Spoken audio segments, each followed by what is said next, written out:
Lab A6, identifying liquids. We have looked at physical properties and chemical properties in prior notes. Remember that physical properties are characters that can be observed or measured about a substance without changing it into something else in the process. Chemical properties are traits of substances that you find seeing if it reacts in a certain way with other chemicals, okay? One thing that you will need to do is in your lab notebook, you will need to make a chart to record your observations as we do the lab. So go ahead and do that if you have not had that into your lab notebook, okay?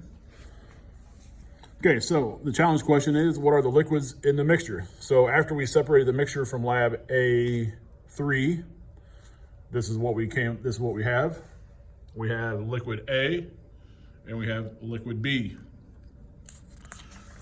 Okay, so the test that we are going to be doing is, first of all, the appearance, miscible in water, miscible in ethanol.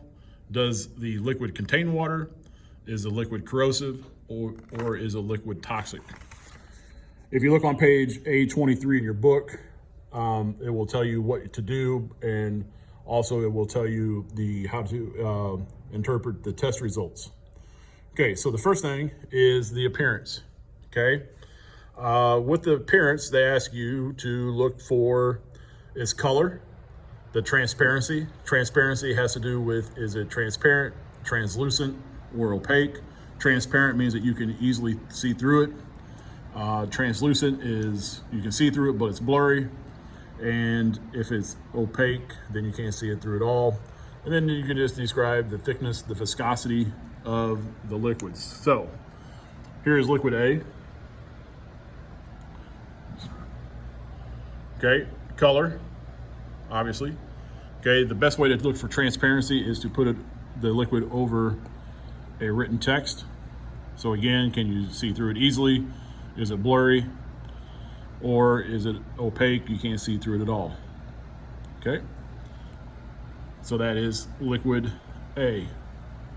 Okay, so this is liquid B. Okay, again, we're gonna place it over text. Okay, again, we're looking for the color. Also, you're looking for the transparency. Is it transparent? You can easily see the words below it. You can see it, but it's blurry, or you can't, which is translucent, and then opaque, you can't see through it at all. Okay, and then also the thickness, okay, is what you want to observe in the first column. Okay, so the next thing we're going to do is we're going to check to see if it's miscible in water. So if you think about it, miscible means mixes. So if the liquid mixes, it is miscible. If the liquids do not mix, it is not miscible. Okay, so this is whether the liquid is miscible in water. So I have placed 50 cups of water into a vial. I'm going to take my liquid A, put 10 drops in.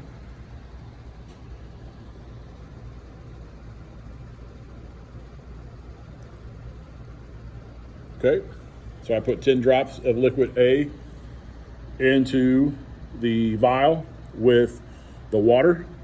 So we're looking again to see if it is, if it mixes, miscible. If it's not miscible, then it does not mix. Okay, so please observe that. Okay, so then I'm going to do the same thing with liquid B.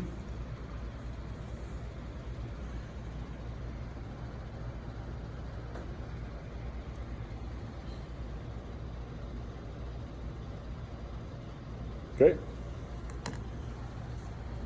mix, miscible, not miscible, does not mix. And again, this is liquid B in water. Okay, next, we're looking added as being miscible in ethanol. So I have placed 50 drops of ethanol already in a cup. I'm gonna take a dropper full of liquid A, 10 drops.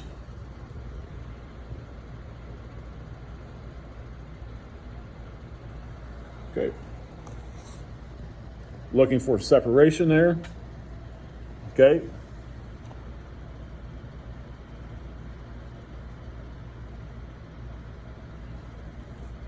as you can see, it's hard to see with this being clear, but there is a separation line right there between the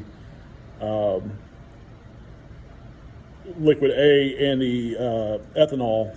So again, miscible if it doesn't mix, okay, which this does not mix, then we will call this miscible, okay? Next, 10 drops of liquid B.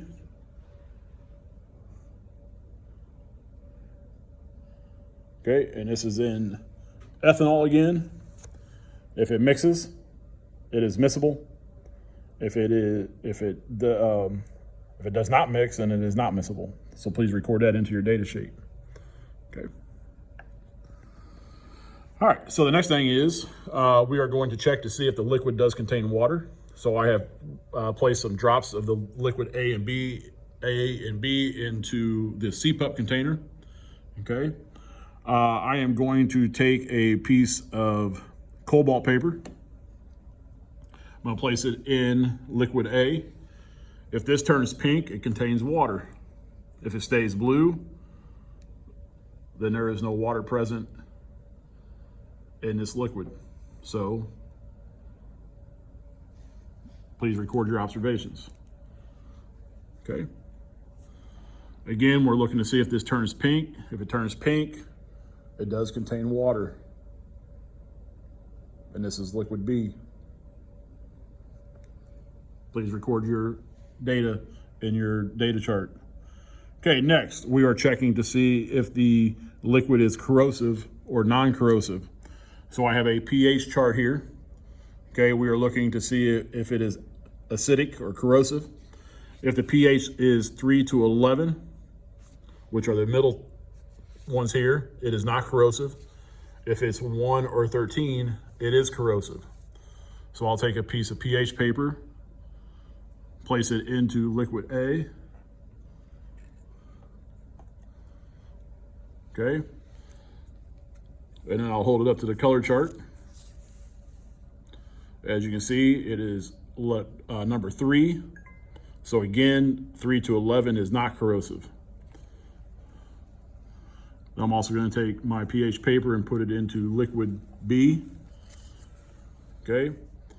So liquid B, if you come across here, you would say that it is going to match with the 1.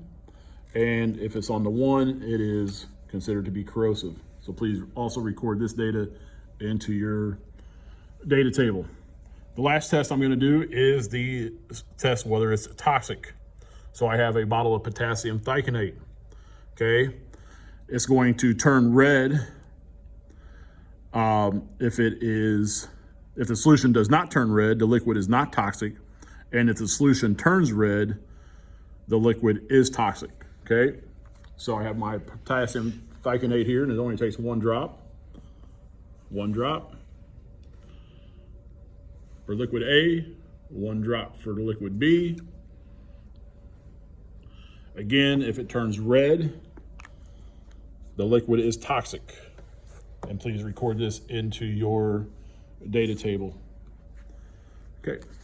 Next and foremost, we're going to do a flammability test. We're going to do liquid A first. Okay. So I put some onto a copper wire here, the liquid, and I'm going to put a flame on this and see if it does catch fire or if it's flammable. Okay, you'll see there we have some smoke there coming off of it. So this is slightly flammable. Okay.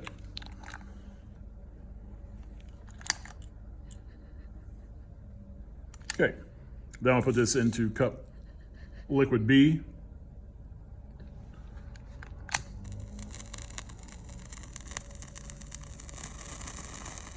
Okay, it is not flammable. Okay, so you have liquid B. Okay, not flammable. All right, so those are our tests and those are our findings for liquid A and liquid B. Now, what you have to do is you have to use this chart here look at the results that you have compared to this one. And by the process of elimination, you will be able to identify liquid A and liquid B by using this chart.